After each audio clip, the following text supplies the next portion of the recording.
Saudações, gente. Agora vamos iniciar mais uma aula. O conteúdo que agora a gente vai estudar é a formação da América Portuguesa, ou seja, o processo de organização da colônia que mais tarde viria a se chamar Brasil. Mas antes de começar qualquer conversa, qualquer aula, é interessante vocês relembrarem o seguinte: a descoberta do Brasil vai se desenvolver em um contexto muito particular, contexto chamado de um período denominado de mercantilismo, ok? Esse mercantilismo ele possui algumas características bem simples, assim, para facilitar.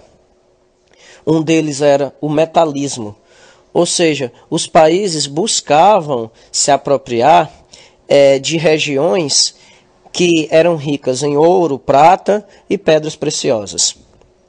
Fora isso também, o mercantilismo vai estar baseado também nas grandes navegações, tá certo? Que no caso de Portugal, baseava-se necessariamente na busca de uma nova rota para a Índia, pois na época o comércio que estava dando mais dinheiro fazia referência a uns produtos que eram denominados de especiarias da Índia, como o cravo da Índia e assim por diante.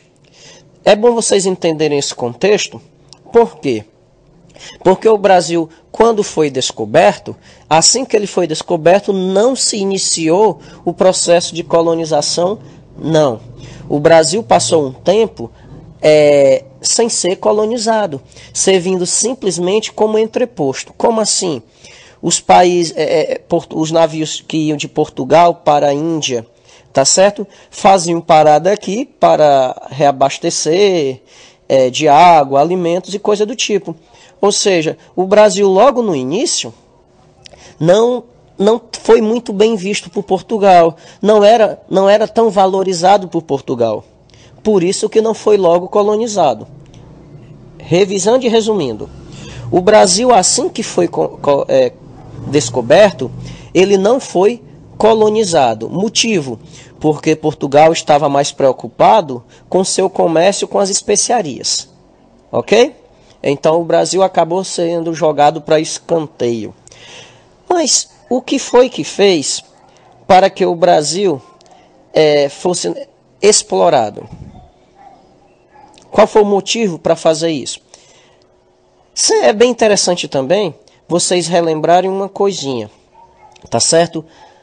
Mesmo o Brasil não sendo tão importante em relação às especiarias da Índia, o Brasil foi explorado logo no início, mas foi explorado de uma maneira muito extrativista. Como assim? Não se preocupou muito em produzir nada aqui, simplesmente os navios de Portugal vinham para cá, exploravam, retiravam coisas da natureza e iam embora.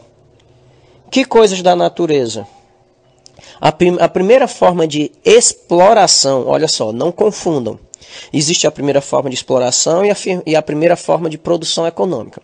A primeira forma de exploração econômica efetivada no Brasil foi justamente o do pau-brasil. Ok? Mais uma coisa bem interessante também, olha só. Essa primeira forma de exploração, no caso do pau-brasil, estava baseado no sistema de arrendamento. Como assim? É bem similar aos agricultores que não têm terra, mas arrendam a terra de alguém, dando como pagamento parte da colheita. Pois bem, foi mais ou menos isso. Portugal não queria ter tanta preocupação com o Brasil, tendo em vista que estava tendo preocupação com as especiarias, com o comércio das especiarias da Índia. Mas mesmo assim, seria bom ter um dinheirinho extra, não é? E melhor ainda, ter um dinheiro extra sem ter nenhuma preocupação com nada. Esse foi o pensamento que fez com que o Brasil fosse arrendado. Isso mesmo, o Brasil foi arrendado por Portugal. Nesse arrendamento, uma só pessoa ficou responsável por derrubar a ave, o pau-brasil, tá certo? Guardar em uns locais conhecido como feitoria. Feitoria é uma espécie de depósito fortificado e armado. É como se você imaginasse uma bodega toda murada e cheia de canhões, tá certo? Para facilitar a vida de vocês. Ou seja, para não ter preocupação nenhuma, o reino de Portugal, o rei de Portugal arrendou o Brasil. Ou seja, a pessoa derrubava essas árvores e parte dessas árvores ela vendia para ficar com dinheiro e parte dava para Portugal. Mas como era feita essa derrubada de árvore? Baseado numa coisa chamada de escambo, ok? Mas o que era necessariamente esse escambo? Ora, basicamente era uma troca, tá certo? Os portugueses chegavam com produtos como espelhos, vidros coloridos, machados, facões, davam para os índios e os índios em troca davam para os portugueses toras de pau-brasil, ou seja, os próprios índios que derrubavam. Aí você pode pensar, pau-brasil era utilizado para quê? Para construção, para fazer tinta, dava até com certo dinheiro. Então você fica pensando que os índios eram tolos, porque trocavam a grande riqueza por lixo. Na verdade, esse era o pensamento dos portugueses também. Nesse escambo, eles achavam que os índios eram muito inocentes ou então doidinhos, porque estavam trocando algo que gerava riqueza por lixo. Mas olha só a cabeça dos índios também. Para os índios, aquelas coisas bonitas, espelhos coloridos, vidros, tá certo? Machados, para eles era mais importante, sabe por quê? Porque pau-brasil eles tinham tudo quanto era lugar. Então, na cabeça dos índios, os portugueses eram burros, porque estavam trocando coisas tão bonitas por um pedaço de pau. Ou seja, na cabeça dos portugueses, os índios eram bobos. Mas, com certeza, na cabeça dos índios, os portugueses eram bobos. Ok? Revisando. Brasil, de início, não foi colonizado. Tá certo? Porque Portugal estava mais preocupado com as especiarias, o comércio das especiarias. Mas, mesmo assim, Portugal quis ganhar o dinheirinho com o Brasil. Então, quis ganhar dinheiro sem ter dor de cabeça. Para isso, apelou para o arrendamento. Arrendou o país. Nesse arrendamento, a pessoa apelou para o sistema de feitorias. Ou seja, pegava essas árvores, guardava em uma casa toda guarnecida, toda cheia de canhões protegidos.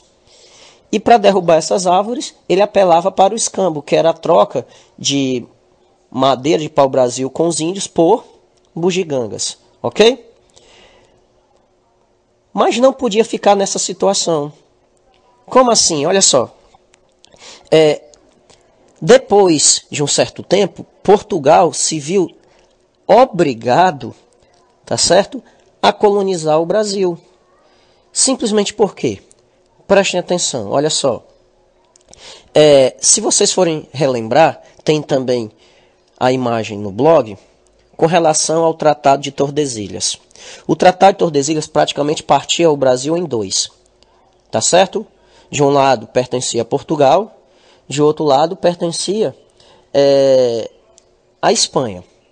Só vai ter um probleminha aí. Outros países não participaram dessa divisão e, consequentemente, não aceitavam essa divisão, tá certo? Mas como essa divisão havia sido assinada por um papa, ninguém quis bater de frente. Mas aí vai entrar uma coisinha bem interessante. Esses países que não participaram da divisão do continente americano e do Brasil, viram que Portugal não estava se importando com a nova colônia. Tá certo? Não estava colonizando. Então, começaram a querer invadir o Brasil, baseado numa coisinha chamada, num pensamento chamado Uti Possidetis. Tá certo? O que é esse Uti Possidetis? De uma maneira bem simples. Ora, Uti Possidetis dizia o seguinte, tá certo? Vou dar um exemplo. Se eu uso algo, isso é meu.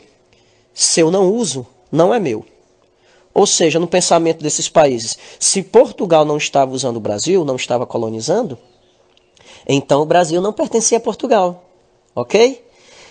Nessa situação, com medo de perder a nova colônia, porque pouco ou muito era mais terra, Portugal se viu obrigado a colonizar o Brasil.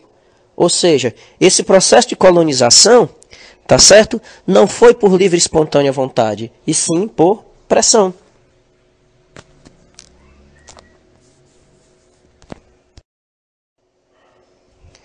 mediante essa necessidade, essa pressão que Portugal recebeu para colonizar o Brasil, uma das primeiras formas escolhidas por Portugal para administrar a nova colônia foi a divisão da colônia em capitanias hereditárias. Tá certo? Foi a primeira tentativa de exploração mais organizada da colônia por parte de Portugal. Mas o que basicamente significava dividir a colônia? Ora, simples. Levando em conta o Tratado de Tordesilhas, eles simplesmente passaram linhas na horizontal e dividiram o território da colônia em 15 pedaços. Tá certo? Cada pedaço seria doado para uma pessoa e esta pessoa que seria responsável por administrar, organizar e assim por diante. Agora pensem, por que Portugal decidiu fazer essas divisões, criar as capitanias hereditárias? Ora, bem simples. Primeiro, tá certo? Ele estava sendo obrigado a colonizar. Não era algo que ele queria de início, não. Vale lembrar que Portugal ainda estava preocupado com algo que lhe dava mais lucro. Tá certo? As especiarias. Mas como tinha que colonizar e não tinha como trazer muita gente para o Brasil, e de quebra também não queria ter tanta dor de cabeça, a saída foi fazer as capitanias hereditárias. Na verdade, gente, as capitanias hereditárias são bem parecidas com o arrendamento que foi feito no início para a questão da exploração do pau-brasil. Esse é um arrendamento mais organizado. Enquanto no início o arrendamento para a exploração do pau-brasil foi feito só para uma pessoa, tá certo? Nas capitanias hereditárias foi dividida em 15. Ou seja, essas pessoas que teriam que se preocupar com tudo, essas pessoas eram chamadas de capitães donatários, eles que tinham que cuidar de tudo, tá certo? E o rei mandaria de vez em quando, uma vez por ano, seus soldados e eles recolheriam os impostos. Ou seja, Portugal teria algum lucro sem ter praticamente nenhum trabalho. Sendo que todo esse trabalho ficaria nas mãos desse capitão donatário. Aí o que acontece? Quando o capitão donatário recebia esse pedaço de terra, ok? Ele recebia também um documento, uma espécie de certificado, que era chamado de carta de doação. Essa carta de doação era como se fosse um documento provando que a terra era dele, ok? Que a terra estava sob os seus cuidados. Fora isso também existia um outro documento chamado floral, que é onde continha os direitos e deveres do capitão donatário. Mas o que foi que alguns capitães donatários também fizeram? Tá certo? Dividiram as suas capitanias hereditárias em sesmarias. Como assim? Não já havia feito a divisão da colônia em 15 partes diferentes? Então, cada uma dessas 15 partes foi divididas em outras partes. Tá certo? Os capitães donatários acabaram tentando imitar o que o rei fez. Arrendar, ter lucro, sem ter trabalho. Então vem a perguntinha que vocês podem fazer. Então essa ideia do governo deu certo? Deu lucro? Na verdade não deu muito não. Porque por vários motivos as capitanias hereditárias foi prejuízo. Olha só, pensem. Primeiro, nós temos um oceano de distância. Quer dizer que quando se pedia um auxílio ao rei de Portugal e daqui que esse auxílio viesse, tinha passado muito tempo. Fora isso, você ainda tinha o quê?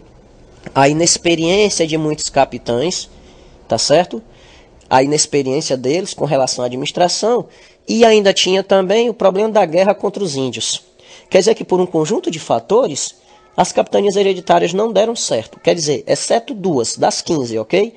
Pernambuco e São Vicente deu certo, as outras 13 não. Mediante essa situação, tá certo? Depois de perceber que dividir a colônia não dava certo, e aliado a isso ao fato de que, como eu falei, tem um oceano no meio entre Portugal e o Brasil, muitos capitães donatários acabavam se considerando senhores de suas terras, tá certo? Como se eles não precisassem obedecer a ninguém. Toda essa autonomia foi mal vista pelo rei de Portugal, que, para facilitar o seu mando sobre a nova colônia, criou um novo tipo de governo, tá certo? Pensou uma nova forma de colonizar e explorar o Brasil. A forma que foi escolhida foi a implantação do governo geral, que o que seria esse governo geral de uma maneira bem simples? Seria mandar de Portugal para o Brasil um representante do rei. Seria como se fosse uma espécie de vice-rei. Essa pessoa aqui seria os olhos, os ouvidos, as mãos desse rei de Portugal. Ele faria tudo para zelar pelos interesses de Portugal, tá certo? Ao longo da história do Brasil como colônia, até a vinda da família real portuguesa em 1808, nós vamos ter 53 governadores gerais. Uns fizeram mais coisas e outros nem tanto. Já que a gente está falando nessa questão da administração, é interessante também a gente lembrar que, quando iniciou o processo de colonização no Brasil, tá certo? Com as capitanias hereditárias e com o governo geral, você vai ter a fundação de vilas e algumas cidades. Nessas vilas foi implantado um órgão chamado de Câmara Municipal, que era bem parecido com a Câmara dos Vereadores de hoje. Só que, enquanto a Câmara dos Vereadores de hoje só faz lei, tá certo? Só cria lei, as câmaras municipais faziam leis e administravam. É como se no mesmo lugar você tivesse a Câmara dos Vereadores e o prefeito, ok? Isso eram as câmaras municipais, que teriam como função administrar cada vila e cidade. Aí aqui surge uma coisa bem interessante sobre o Brasil. Já que se falou da questão da administração, da política, entra também uma coisinha bem interessante com relação à política, é justamente a profunda divisão social que nós vamos ter aqui no Brasil, aqui na colônia. Porque só podiam participar das câmaras municipais, só podiam ser políticos os homens bons. Olha o termo, homem bom. O que significava homem bom? Ora, senhores de terra, homens muito ricos.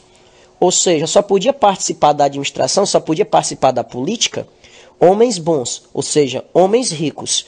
Os homens pobres continuavam sendo explorados e não podiam participar. Ou seja, nós vamos ter já desde o início uma profunda divisão social aqui na colônia, ok?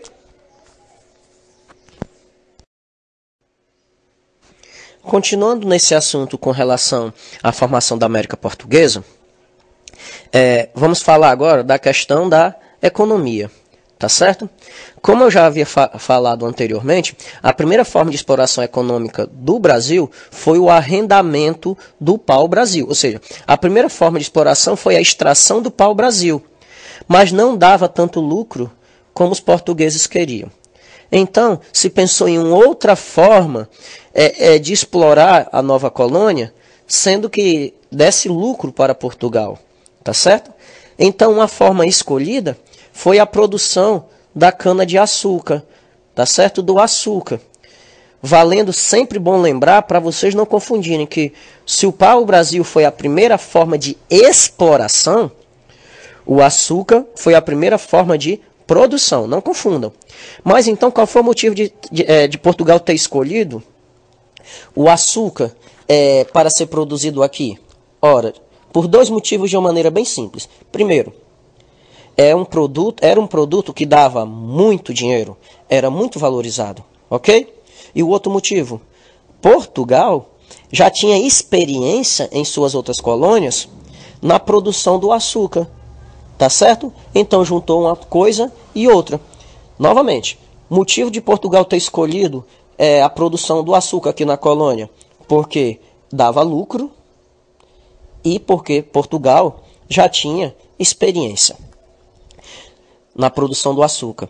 Para vocês terem ideia como essa questão da produção do açúcar aqui na colônia brasileira, no Brasil colônia, foi tão importante que toda a sociedade brasileira praticamente girava em volta da produção desse açúcar.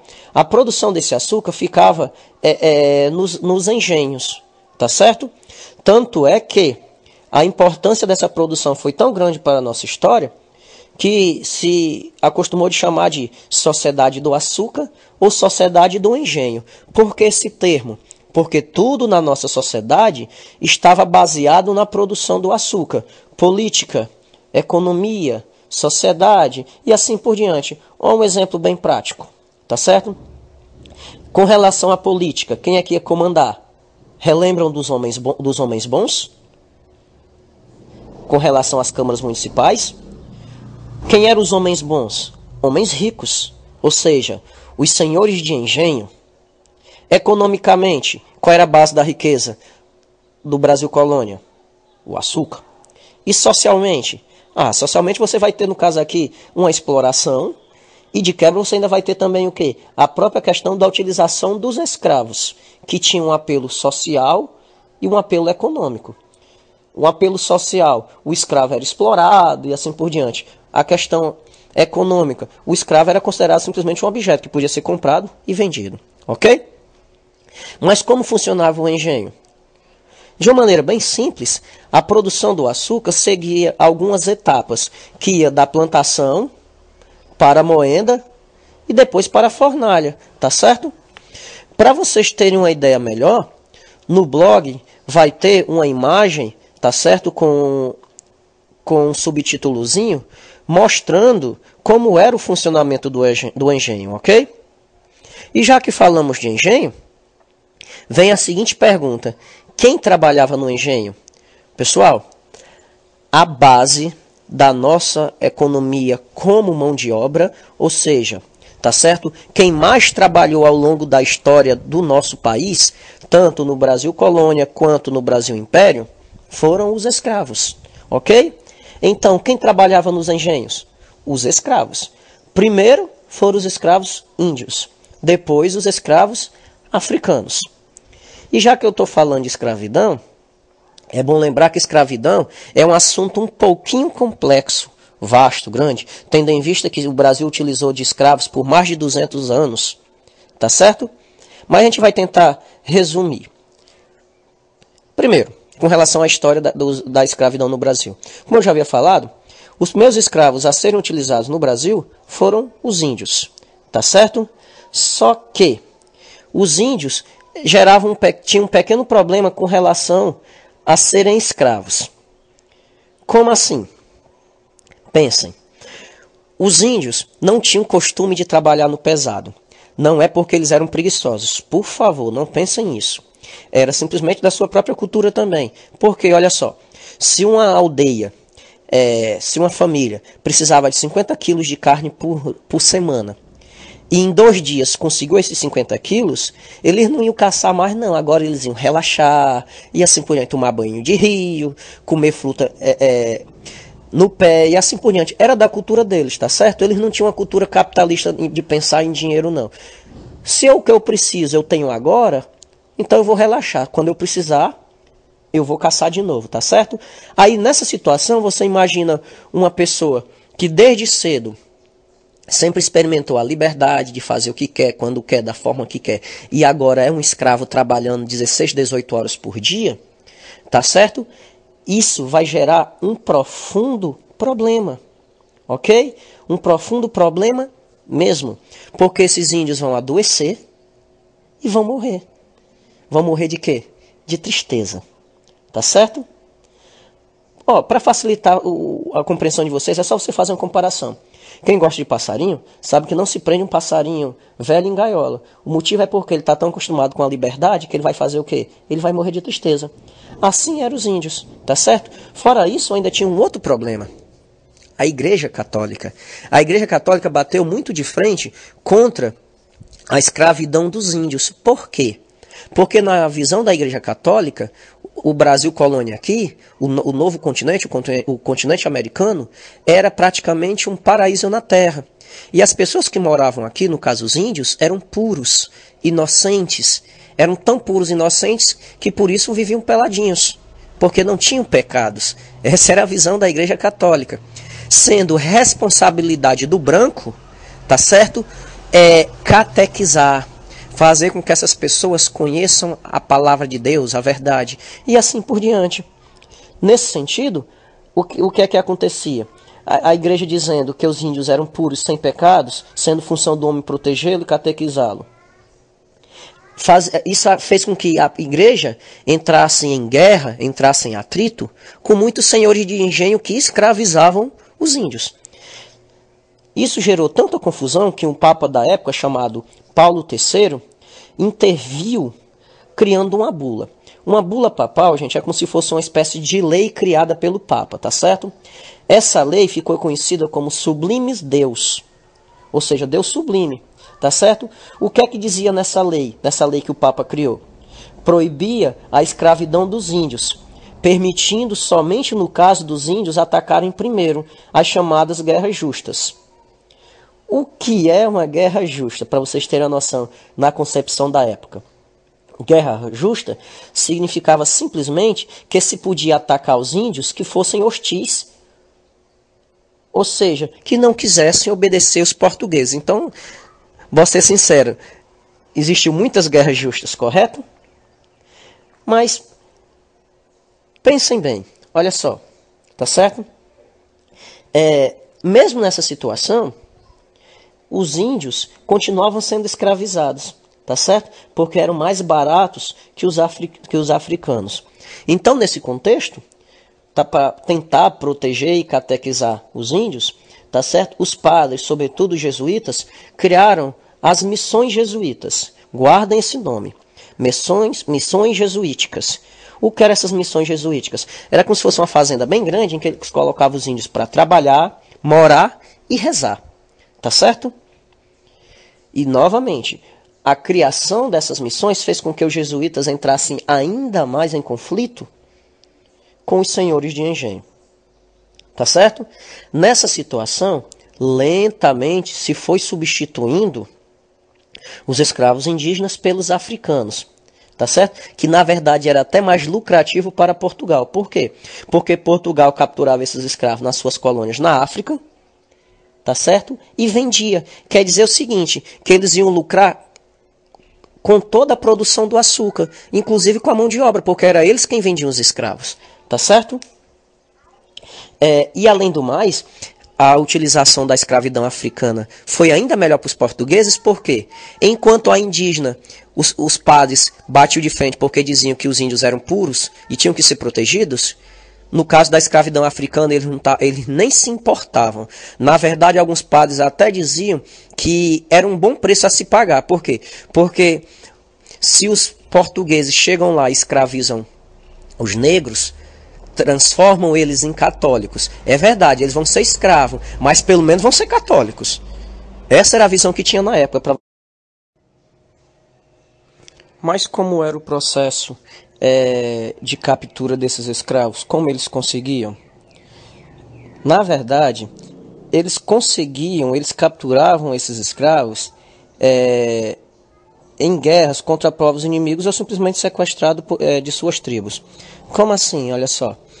Na verdade, Portugal ele se aproveitava de algumas situações internas no continente africano. Como assim? Portugal aproveitava de suas colônias na África, aproveitava que existiam tribos que eram rivais, que eram inimigas e que, como eram inimigas, guerreavam entre si, tá certo? E nessas guerras, essas pessoas elas eram capturadas por suas tribos inimigas e vendidas para os portugueses por melaço, por cachaça, por armas.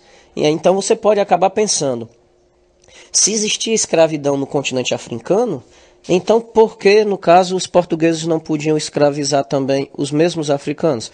Você tem que saber fazer uma diferenciação entre ser escravista e utilizar escravos. Repetindo, você tem que saber a diferença entre ser escravista e utilizar escravos. Utilizar escravos você pode ter e pode não ter, não tem problema, isso não vai influenciar a sua vida. No caso, você sendo escravista, tá certo? Tudo vai depender do escravo. No continente africano se utilizava de escravo, se utilizava como vários povos ao longo da história. Mas no caso, os portugueses levaram isso a um nível muito maior, tá certo? Pois bem, depois que eram capturados, esses negros passavam um tempo no porto, tá certo? Eram catequizados à força, eram batizados à força, simplesmente amarrados, acorrentados, um padre com um balde e uma espécie de vassoura, tacava essa vassoura dentro do balde e ia jogando água benta, batizando, você é José, você é Maria, você... Essa era a situação deles. No caso, quando eles vinham para o Brasil, eles vinham em uma condição deplorável, tá certo? Pior do que animais. Nos navios chamados navios negreiros, que também eram conhecidos como tumbeiros. Daí vocês imaginam por que tem o nome de tumbeiro. Simplesmente porque a maioria morria no meio do caminho. Tá certo? Muitas escravas eram estupradas ao longo do caminho. Os que pegavam doenças simplesmente eram jogados no oceano com pedras amarradas nos pés. Tá certo? Algumas mães que pariam no meio do caminho preferiam se matar e matar seus filhos do que ver eles nessas condições, praticando coisa chamada de infanticídio e assim por diante. Tá certo? Se você quiser ter uma noçãozinha de como era essa captura e de como era esse tráfico de escravos, tá certo? Tem um linkzinho no blog que vai levar você para uma outra página e lá vai abrir um vídeo que tem as imagens do filme Amistade, tá certo? E que no áudio tem um poema de Castro Alves chamado Navio Negreiro. Mas, pois bem, quando esses escravos chegavam no Brasil, eram divididos em grupos, tá certo? Como se eram marcados até. A ferro mesmo, hoje em dia é proibido você marcar animal a ferro em brasa. E aí você tinha a marcação de pessoas que eram vendidas como animais, divididas em grupos. Você tinha o escravo boçal, o ladino e o crioulo. O escravo boçal era aquele que, por ter chegado da África agora, não sabia de nada sobre a colônia, não dominava a língua, não sabia de nada, costume, nada. No caso, por exemplo, dos ladinos, eram aqueles escravos que, por mais que tivessem nascido na África, já sabia desenrolar aqui no Brasil. E no caso, o escravo crioulo era aquele que nasceu aqui mesmo, tá certo? Mas aí é bem interessante também uma outra coisinha. Como esses escravos viviam, tá certo? Viviam como animais. Eram maltratados, explorados, surrados, tá certo? Mas o interessante é que cada escravo desenvolveu uma forma diferente de lutar contra o escravismo, tá certo? Alguns lutavam, chegaram até a matar seus senhores, sobretudo utilizavam o veneno. Já outros davam um de coitadinho para assim conseguir favores. Não quer dizer que ele se colocava como um bichinho, não. Ali era uma estratégia, tá certo? Um exemplo bem prático. Muitos senhores gostavam de deitar com suas escravas. Então qual foi a sacada que essas escravas tiveram? Que, querendo ou não, vão ter que deitar com ele. Então, se é obrigado, por que não aproveitar para conseguir alguma coisa? Então, pediam para não ser colocada junto com os outros escravos, para ter roupas melhores, alimentações melhores e assim por diante. Cada um inventou uma forma de lutar contra a sua situação. E no caso, por exemplo, da própria religião, que a religião escrava era proibida, considerada coisa demoníaca, na verdade ainda é, tá certo? Os escravos desenvolveram uma técnica que só pôde ser utilizada aqui no Brasil mesmo, tá certo? O chamado sincretismo religioso. Como assim?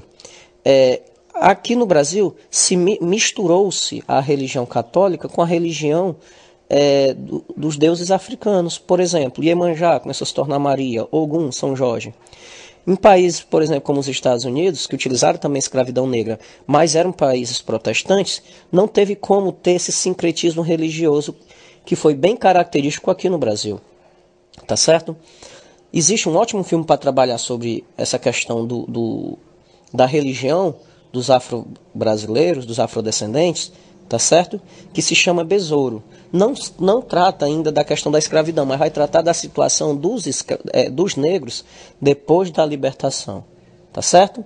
Um outro filme muito bom também é Amistade.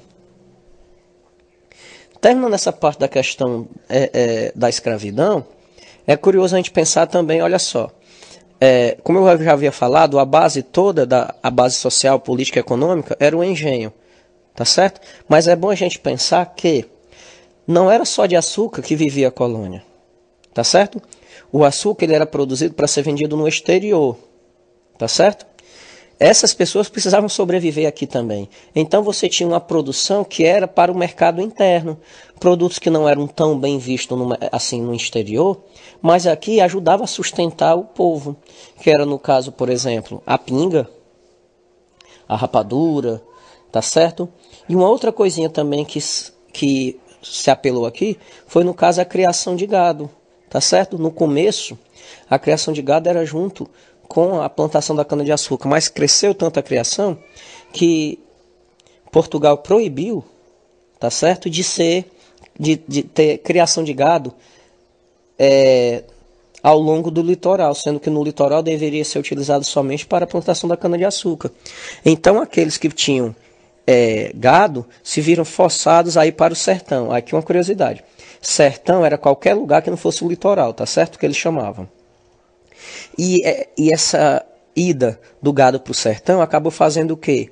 Acabou auxiliando na colonização do interior do país, tá certo? Porque as pessoas iam, abriam uma fazenda, tá certo? Montavam uma fazenda, contratavam pessoas. Essas pessoas que trabalhavam nessas fazendas não ganhavam dinheiro, elas ganhavam, assim, a cada 5 bezerros que nasciam, um era dele. Então, com alguns anos, essa pessoa já poderia ter seu próprio gado e abrir outra fazenda e assim por diante. Muitas cidades do interior que nós temos, tá certo, surgiram devido à criação de gado ou comércio de gado. Uma outra coisa também que vai surgir é o comércio das drogas do sertão. Como assim? Com o tempo, tá certo, aquelas especiarias que eu já havia falado no início da aula, deixou de dar lucro. Então o governo aproveitou alguns produtos que aqui tinha muito e começou a vender como se fossem novas especiarias. Só que não can ser especiarias da Índia, eram especiarias do Brasil, conhecidas como drogas do sertão, que eram retiradas da Amazônia. Você lembra que eu falei que sertão era qualquer lugar que não era litoral? Então, e dentre esses produtos você ia ter castanha, cacau, canela e etc. Tá certo? E já que eu falei da questão da criação de gado ter ajudado a colonização do país, uma outra coisa que auxiliou também foram as bandeiras e entradas, tá certo? Que na verdade era o mesmo tipo de grupo, a única diferença era quem patrocinava. Qual era a função dessas bandeiras e dessas entradas? Era ir atrás de metais preciosos, de pedras preciosas, serviu também para lutar contra escravos, contra quilombos e contra índios, que era o sertanismo de contrato. Por exemplo, o quilombo dos Palmares foi derrubado por bandeirantes, tá certo? Mas o que diferencia? De uma maneira bem simples, olha só, as bandeiras, tá certo, eram patrocinadas por particulares e as entradas eram patrocinadas pelo governo. E para terminar, pessoal, vai ter um linkzinho aí, por último, seria muito bom que vocês clicassem nele, que vai falar sobre a primeira revolta que nós vamos ter no Brasil. Guardando, ó, a primeira revolta, a revolta dos Beekman, tá certo? Que vai estar associada justamente à questão do monopólio do tráfico de escravos, ok? Aproveitem bem, novamente, eu vou sempre falar isso. Escutem dando pausa, voltem, tá certo? Que o útil justamente desse tipo de aula é você não só poder aprender escutando, mas você também pode dar as pausas se tiver uma dúvida. E se possível, baixem. Assim vocês vão poder ter esse resumo em qualquer lugar e em qualquer aparelho que vocês estiverem usando. Ok?